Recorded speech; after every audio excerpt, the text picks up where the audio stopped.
What's up, everybody?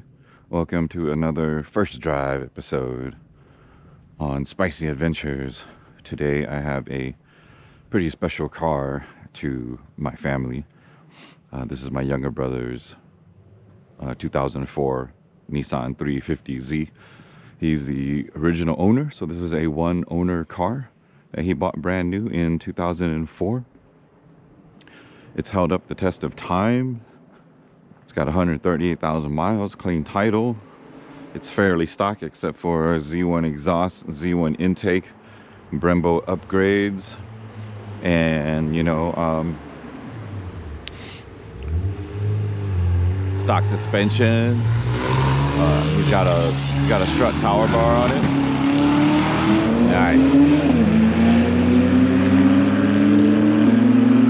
Got some fast guys right there, tearing up the 9 on a cool spring evening.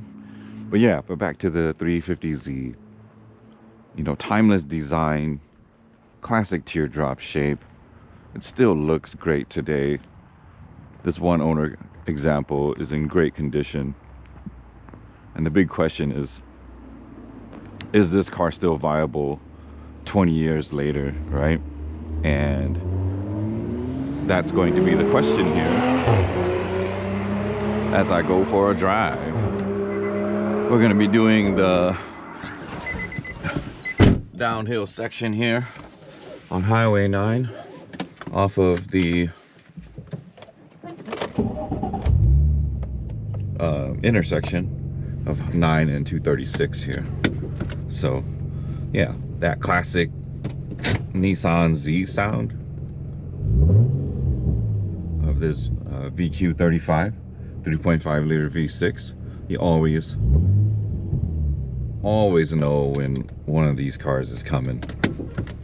The classic triple cluster there, showing the oil, pressure, battery volt, and outside temperature. The big tack in the middle, I love it. You don't need much else except for a giant tack in the middle. That's what's really important. You get to see your revs and how you handle them. So yeah, so here we go. This one has a viscous LSD, not a helical. So we'll see how it handles.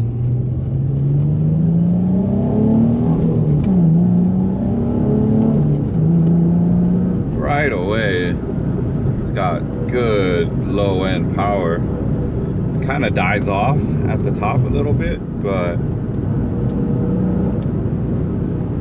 I think overall it's good.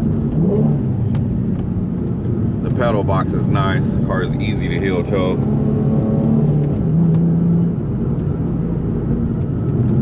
Pedal box is very nice. Heeling toe on this car is, my gosh, it is easy.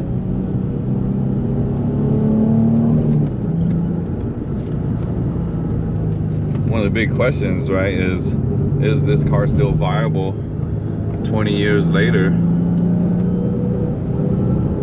I say from a chassis and engine perspective, it definitely feels the part. Like, it was great through that corner right there. On that little hairpin, it was nice. Here comes the big hairpin. These Brembos are freaking awesome. Sharp turn in. He's got a nice polyurethane bushing kit on the front.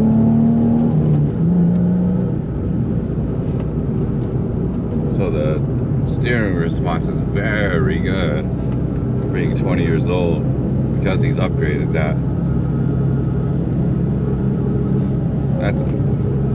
That's a must need upgrade, especially if your car is older. Polyurethane bushings. I did it to my Acura RSX Type S as well, that I owned back in the day. Good trail braking abilities on these Brembos.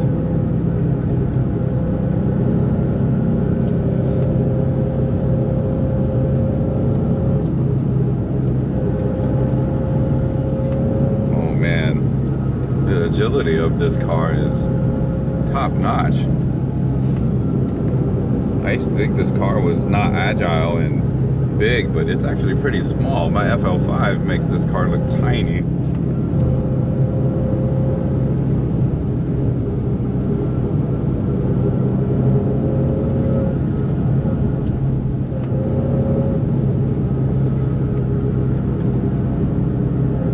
Just in third gear, chugging along here.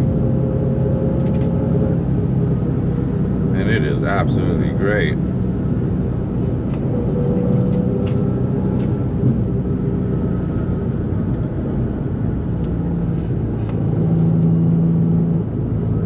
Yeah.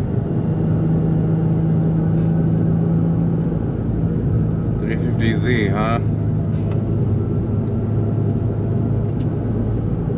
I like it.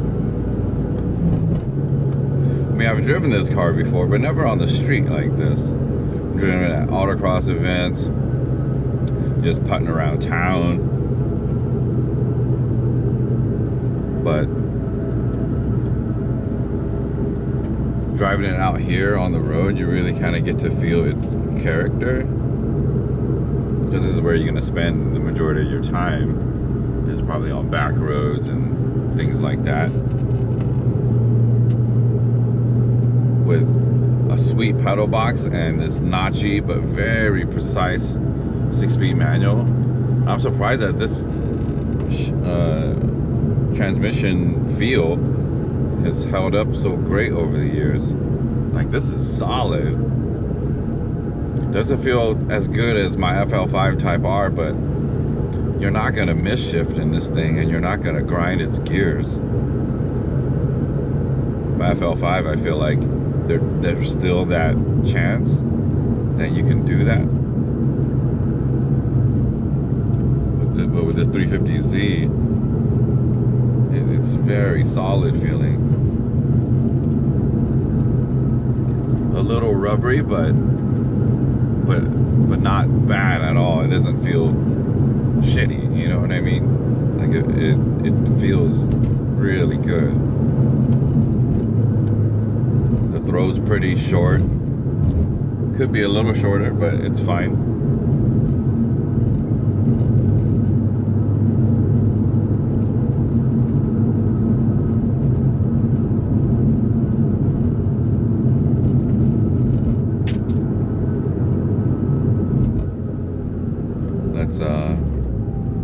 Let's flip her around and let's go for another run. I want to do that again. Going uphill this time. Super sharp U-turn. The turning radius is great on this car. It whips U-turns like nothing. The steering is stiff but direct. No electronic power steering here, you know, so you actually do feel the real weight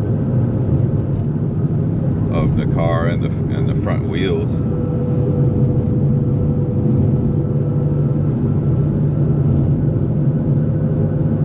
You know, newer cars have all this electronic stuff, electronic steering, electronic gas, electronic brakes, you know, but this car kind of takes you back to when we didn't have all that stuff, and you forget how much feedback you get from these cars being that way. It's very refreshing, you know, because my FG2 was electronic steering, right? So even though it was pretty good for an electronic steering, and my FL5 is too. My FL5 is pretty good too, but it doesn't feel like this. Like this, the way it always feels weighted, and even on center, you can tell what the front tires are doing. Like you know when your tires are straight, and you know how much steering angle you have as well.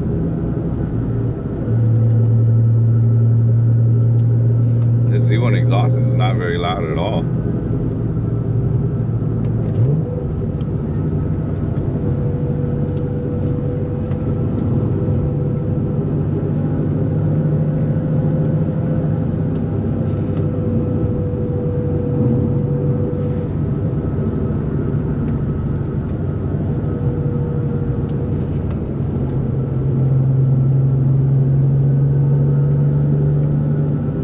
Very capable car. And I'm not even like pushing that hard. I mean, you guys know me. I don't ever really drive that hard out here.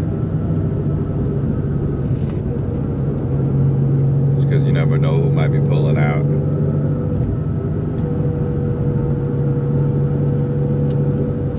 Even the headlights aren't great, but they're okay. They're okay. Newer cars definitely have that advantage, the lighting advantage over these older cars. The steering wheel is kind of squeaking a little bit. So you get with these older cars, you get some characteristics like that. The get up and go is really good. It's not scary fast in a straight line, but it's got power. Like, I'm just trucking along 4th gear right now in this uphill section, and it's handling it just fine. Chugging along at 3,500 RPM. Feels like it can do it all day.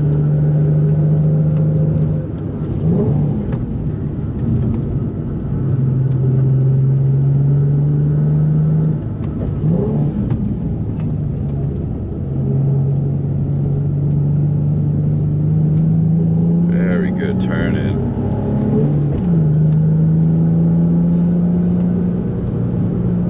I love the way this car feels. And I'm not even a rear-wheel drive guy, you know, I'm a front-wheel drive guy.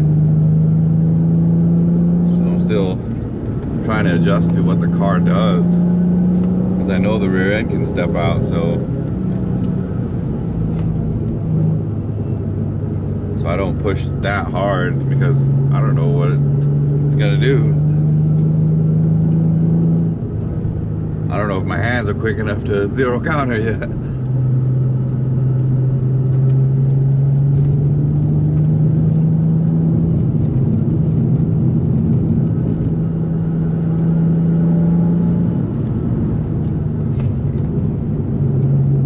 The way it steers when you lift off the throttle is so good.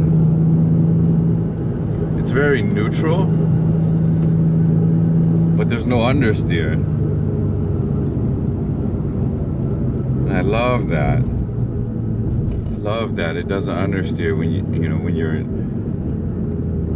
coming into a corner like that. And let's go back down one more time.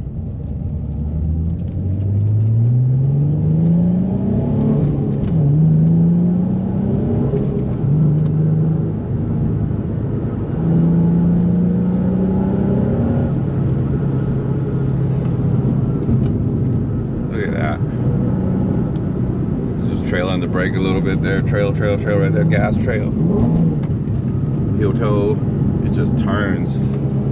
Michelin Pilot PS4 is also equipped on this car.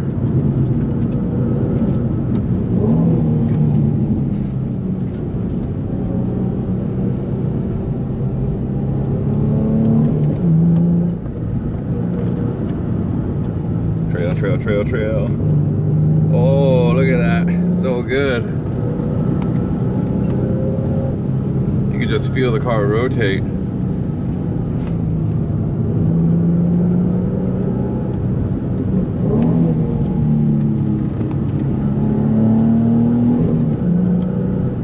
The rotation's really nice. I like it.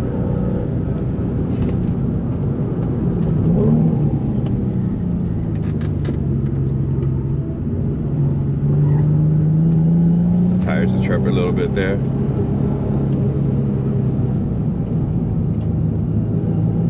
All right, 350Z. 2004. 21 years later. So my question to start the video was, is this car still viable today?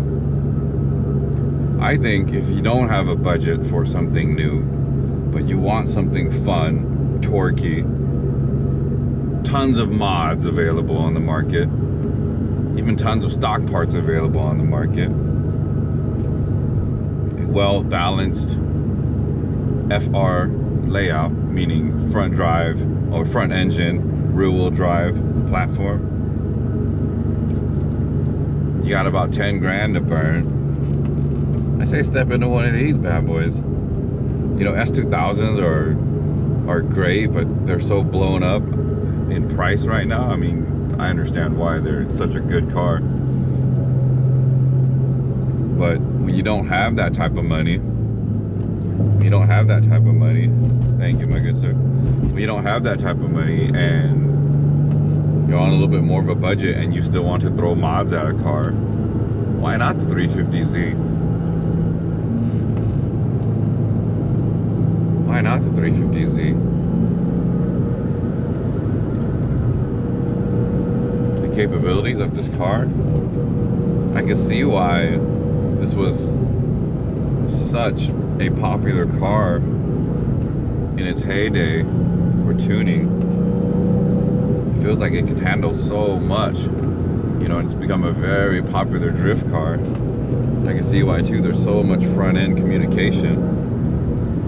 I really like that about this car.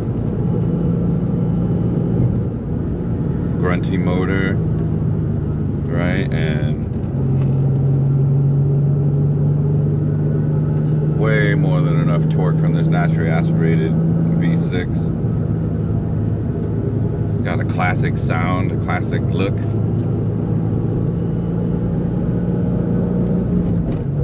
This car still looks great even to this day. You can see why they didn't change the looks very much, because it's such a good looking car. From the 350Z to the 370Z, and now the new just Z they call it, right?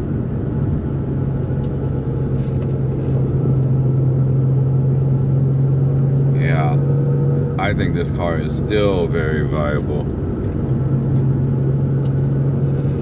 even 21 years later. This is something you can get into and instantly have fun.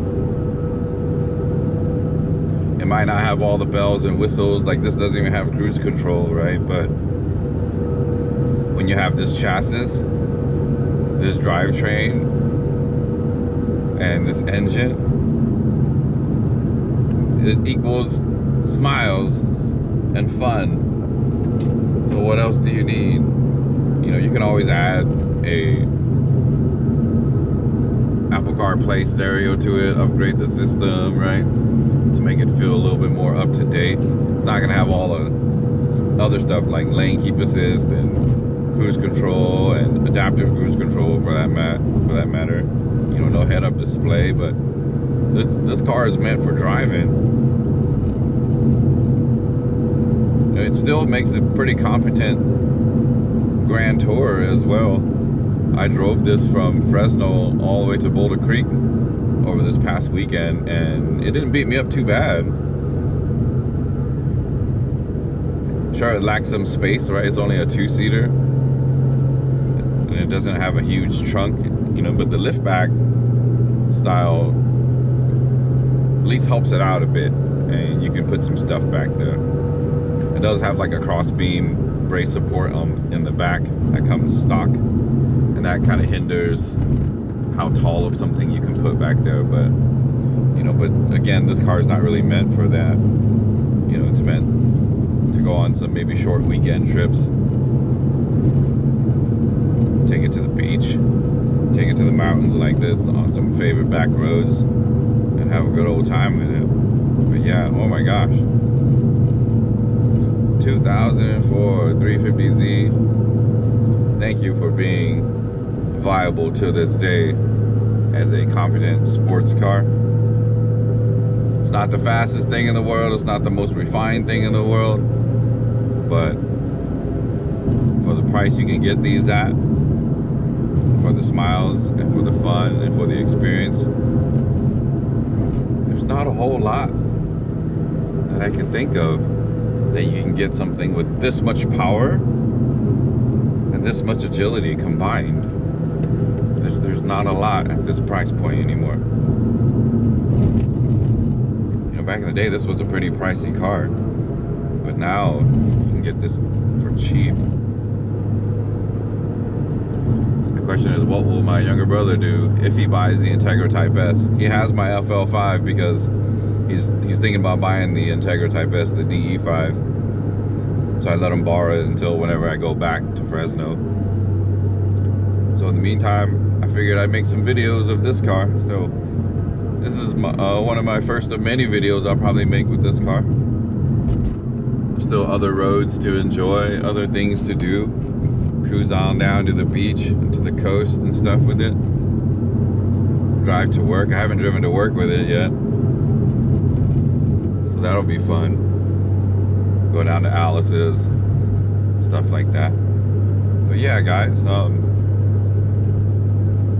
350Z, if this is something that maybe piqued your interest back in the day, and now you're kind of looking for maybe a second car or a weekend car, something that you can have fun with, pick one up if you can find a clean one owner example like this.